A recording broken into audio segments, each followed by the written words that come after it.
Hi കൂട്ടുകാരെ, എല്ലാവർക്കും നമ്മുടെ പുതിയ വീഡിയോയിലേക്ക് സ്വാഗതം. അപ്പോൾ ഇന്ന് ഞാനൊരു ബീഫ് കറിയാണ് വെക്കാൻ വേണ്ടിയിട്ട് പോകുന്നത്. അപ്പോൾ അതിന് വേണ്ടിയിട്ട് ഞാനിവിടെ കുറച്ച് ചെറിയുള്ളിയാണ് എടുത്തിട്ടുള്ളത്. 1 കിലോ ബീഫാണ്. അതിന് ആവശ്യമായ ചെറിയുള്ളി എടുത്തിട്ടുണ്ട്, ഇഞ്ചി എടുത്തിട്ടുണ്ട്, വെളുത്തുള്ളി എടുത്തിട്ടുണ്ട്. അപ്പോൾ നമുക്ക് ചെറിയുള്ളി നന്നായിട്ട് വഴറ്റിയെടുക്കാം. നമ്മൾ ഇത് വെളിച്ചെണ്ണയിലാണ് പാകം ചെയ്യുന്നത്. വെളിച്ചെണ്ണയാകുമ്പോൾ നല്ല ടേസ്റ്റാണ്, നമ്മുടെ ഹെൽത്തിന് നല്ലതാണല്ലോ.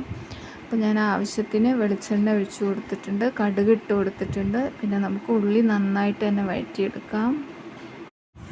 അപ്പോൾ എല്ലാവരും ഇങ്ങനെ ഒരു രീതിയിലാണോ വെക്കുന്നതെന്ന് എനിക്കറിയില്ല. ഞാൻ ഇങ്ങനെ ഒരു രീതിയിലാണ് വെക്കുന്നത്. ഓരോ ഭാഗത്ത് ഓരോ രീതിയിലാണ് വെക്കുന്നത്. അപ്പം ഞാനിതാ ഉള്ളിയിലേക്ക് കറിവേപ്പില ഇട്ട് കൊടുത്തിട്ടുണ്ട്, പിന്നെ വെളുത്തുള്ളി, ഇഞ്ചി ഒക്കെ ഇട്ട് കൊടുത്തിട്ടുണ്ട് കേട്ടോ. ഇനി നമുക്ക് നന്നായിട്ട് വഴറ്റിയെടുക്കാം. നമ്മുടെ ഉള്ളിയൊക്കെ എത്രത്തോളം വഴണ്ടി വരുന്നോ അത്രയും കറിക്ക് ടേസ്റ്റ് കൂടുന്നതാണ് പറയുന്നത്. പിന്നെ ഇതാ ഞാൻ മല്ലിയില കൂടി ഇട്ട് കൊടുത്തിട്ടുണ്ട്. അപ്പം നമ്മുടെ ഉള്ളിയും വെളുത്തുള്ളിയും ഇഞ്ചിയും കറിവേപ്പിലയും മല്ലിത്തലയൊക്കെ നന്നായിട്ട് ബ്രൗൺ നിറമായിട്ടുണ്ട്. അപ്പോൾ ഇത്രയും മതിയാവും കേട്ടോ.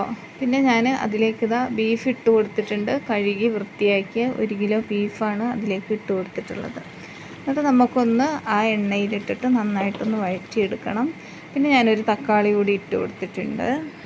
പിന്നെ നമ്മൾ പൊടികൾ മല്ലിപ്പൊടി എടുത്തിട്ടുണ്ട്, മുളക് പൊടി എടുത്തിട്ടുണ്ട്, ബീഫ് മസാല എടുത്തിട്ടുണ്ട്, കുരുമുളക് പൊടി എടുത്തിട്ടുണ്ട്, ഗരം മസാല എടുത്തിട്ടുണ്ട്.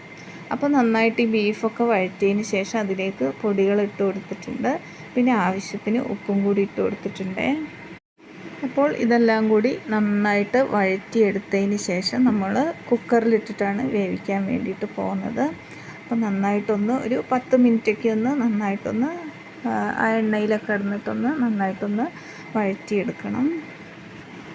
അപ്പോൾ നമ്മുടെ ബീഫ് ഞാൻ കുക്കറിലേക്ക് ഇട്ട് കൊടുത്തിട്ടുണ്ട്. കുക്കറിൽ ഒരു വിസിൽ വന്നതിന് ശേഷം ഒരു 20 മിനിറ്റാണ് ഞാൻ വേവിക്കാറുള്ളത്.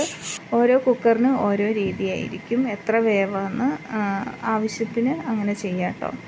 അപ്പോൾ വെന്തതിന് ശേഷം ഞാനിതാ ചീഞ്ചട്ടിയിലേക്ക് ഇട്ട് കൊടുത്തിട്ടുണ്ട്. എന്നിട്ട് നന്നായിട്ട് വരട്ടിയെടുക്കാം കേട്ടോ.